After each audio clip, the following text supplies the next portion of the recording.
The chrysanthemum pot. Grandma's favorite flower.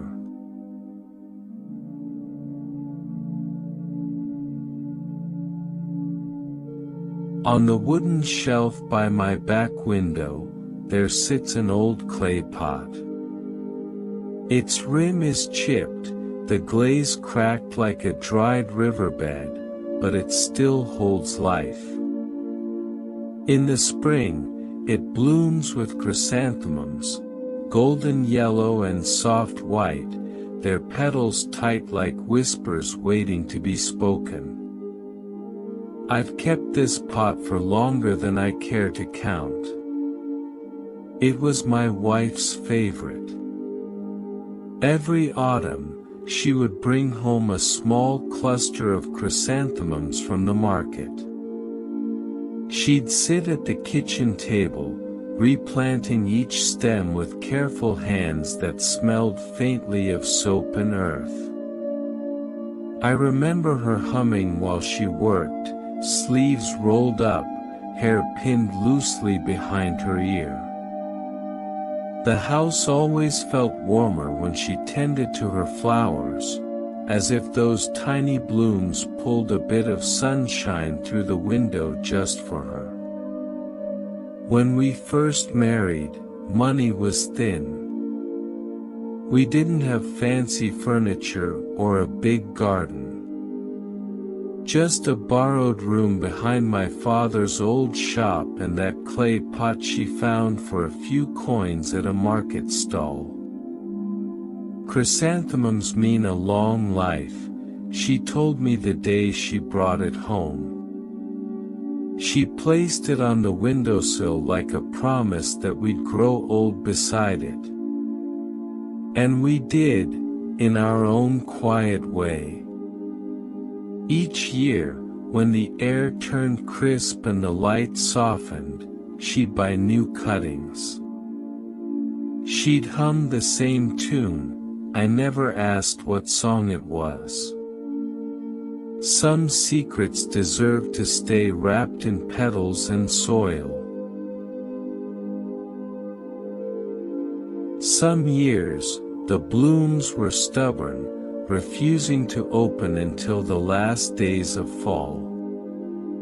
She'd fuss over them, moving the pot from sunbeam to shadow, coaxing them with soft words.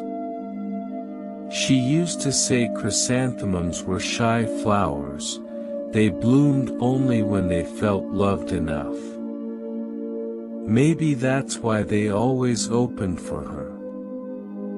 I didn't care much for flowers back then. I cared about the bills, the leaking roof, the winter draft sneaking through the window frames. But even in my worry, I'd look up and see her standing by that clay pot, sunlight caught in her hair, and I'd feel something gentle slip into my chest. A small reminder that not everything needed fixing. Some things just needed tending. When she grew older, her back bent a little more each year. Still, she'd shuffle to the window, watering the pot with hands that trembled. I offered to help once, she laughed and shooed me away. You'd drown them, she teased. She was right. My fingers were too clumsy for delicate roots. The last autumn she was here, the chrysanthemums bloomed late. I remember standing beside her as she touched each blossom, whispering something I couldn't hear. When the first frost came, she covered the pot with an old blanket to keep the roots warm. She worried about them more than she worried about herself.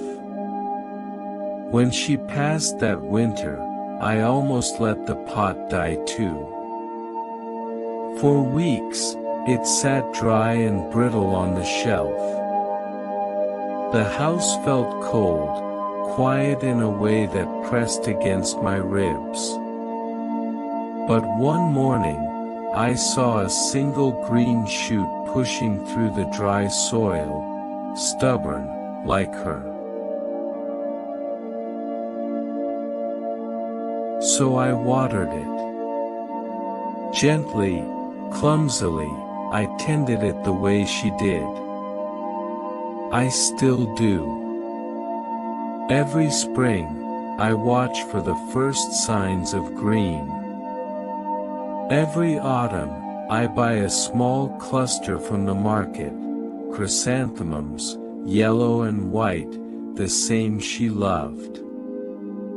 I plant them in that cracked clay pot and place it on the same shelf by the back window. Sometimes, when the sun hits just right, I swear I see her reflection beside mine, hands buried in the soil, humming that song I never learned the name of. This pot isn't just clay and dirt, it's a quiet promise that some things, some people, keep blooming long after they're gone. And when my grandson asks why I keep an old, broken pot instead of buying something new, maybe I'll tell him this: some roots hold more than flowers. Some roots hold memories that refuse to wither.